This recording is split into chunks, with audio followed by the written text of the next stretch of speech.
In Australia, there is a plant called the Gimpy, otherwise known as the suicide plant. When touched, it delivers multiple stings with a long-lasting neurotoxin that is so painful that people would rather kill themselves than live through a few days of excruciating pain, and then a further several years of lesser pain, or full reoccurrence in the correct conditions.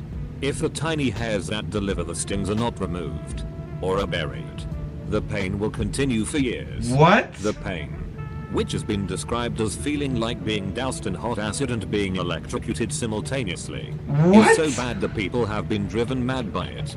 Horses who have been stung by this plant have literally thrown themselves off cliffs.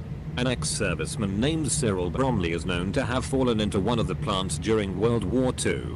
Driven mad by it, he had to be strapped to a bed to prevent himself from committing suicide. Jesus! Another rather unfortunate officer is known to have shot himself in the head after using one of the plant's leaves as toilet paper. Oh, rather God! than live with the pain in his rear end, he chose to end his life. As the Wikipedia page says, the fruit is edible to humans if the stinging hairs are removed. I can just imagine how that went down. Hey.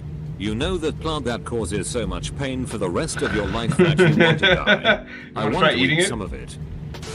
A crocodile. Alright, this says misleading. Ah, okay, so people actually say that it just causes like suicide tendencies, but that's not true. Also, the leaves apparently can still sting you even after the plant itself dies. What is your favorite tree? The sycamore tree. It's sick in it. Hey. So this is Fact Fiend. This normally we do their like video game vids. Things that could kill you from the maximum security wing of a prison, and it contains everything from birds that can kick a hole in your chest to snakes with a bite that can melt your dick off.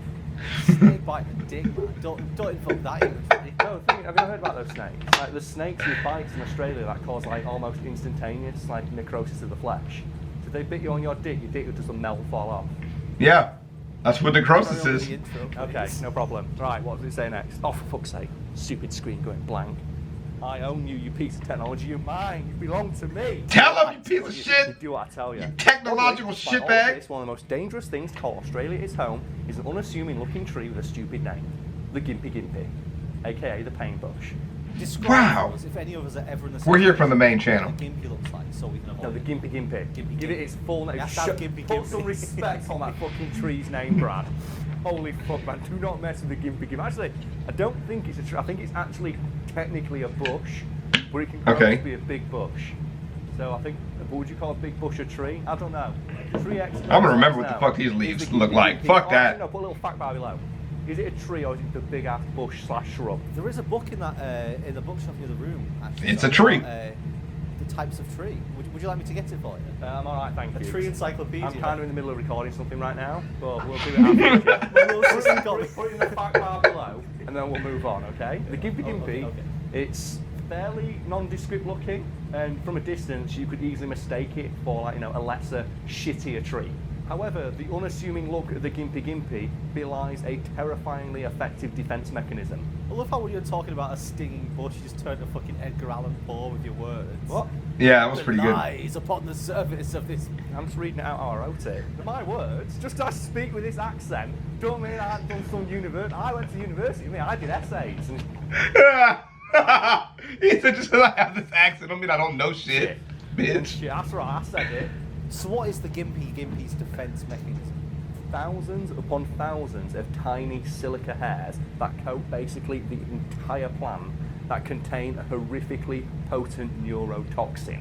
And these tiny silica hairs have been likened to hypodermic needles in how sharp they are and the way they operate. Because if you lightly brush against, the Gimpy, these tiny silica hairs will get stuck in your skin, because obviously they're so tiny, so sharp, like a hypodermic syringe, snap off, at which point the neurotoxin within will begin to just get released underneath the surface of your flesh. Wow. Causing a pain that I am not kidding people, has been honestly likened to being set on fire and having acid spill on the affected area at the same time. Jesus. This tree is no fucking joke, even though its name sounds like one.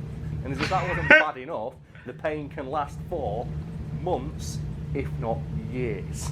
And there are reports from people saying like a decade after being stung by a Gimpy, it still hurts when I get in the affected area when I get a hot shower.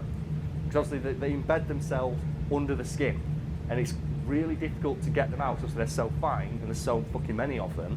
I think one of the ways like a wax strip or to pour a diluted solution of hydrochloric acid onto the affected area. Neither of which are perfect solutions. All they do is really dull the pain.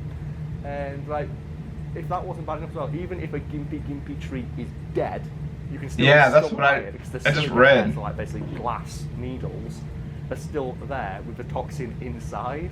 And there are reports of like people in museums looking at dead pressed versions of the leaf getting stung by it. So it can sting you after it's fucking dead. Even after 100 years in herbarium, it can sting you because the toxin is still active after all that time. Think of the Gimpy, just nettles on steroids.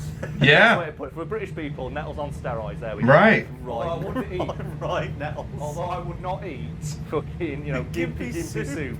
One, because I'd look at that on the menu and go, maybe I'll just have a cheeseburger today. But also, if I knew what I cannot be 100% sure they've got rid of all those hairs. Because I am not okay with eating something that's going to make me feel like there's acid on my tongue. I don't want to feel like I'm for the rest of your life. The alien queen. Yeah. There's an image for people.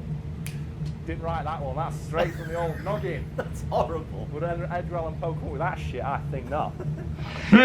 So the pain's been likened to it was fire and acid together. Yes. Fire and acid at the same time. This is blowing my mind. This is causing so much stress for me right now. It's like not even reasonable. I feel so fucking shitty thinking about this. It's another horror that's going to be stuck in my brain. And I'm not going to be able to get rid of it. And I want to. I desperately want I remember to. it also being described as being electrocuted as well. Yeah, electrocuted while being on fire and acid stung. 'Cause you know what? Fuck you at that point. So is this one of those things that like you feel so much pain you just die? Like in No, shock? oddly enough, because the plant doesn't actually contain enough like the neurotoxin I mentioned to kill a healthy grown adult. Wow. It stopped it racking up a body count anyway. So how does it kill people without actually having the ability to kill people? Because it causes you to feel so much pain, you'll want to be dead. And there are confirmed reports of people who've been stung by this thing killing themselves to escape the pain. Jesus. If you somehow manage to, man your way through that. There are people who've been stung by it who've been known to give themselves heart attacks and then die because they were screaming so much and their heart just gave out. That's how painful this thing is. What? And as if all that wasn't Screaming yourself to death? This is literally on 100 Ways to Die. How did this not make it on the list? Brad, what are you doing in front of the camera? So I was checking the focus. I Okay, realised that, really distracting. Sorry, man. You want to adjust the focus live. There we go. So I'm either getting blurrier or like closer to the camera right now. I just realised that. Now I'm out of focus. Fantastic, great. Thanks for really putting me off my stride there, mate. Sorry, man. I mean, great video, this one. He's so mad. We do, yeah, but I think even unprofessional people don't walk in front of the fucking camera. I think it's fine. If it got more blurry, I apologise. Okay. So where was that? As if all that doesn't sound terrifying enough, people who've been stung by the Gimpy usually have to be strapped down to a bed while they get over the worst of the pain, because people who've been stung by it have been known to scratch their skin off in the affected area to try and stop the pain, because it hurts and itches that fucking much. I mean, but that was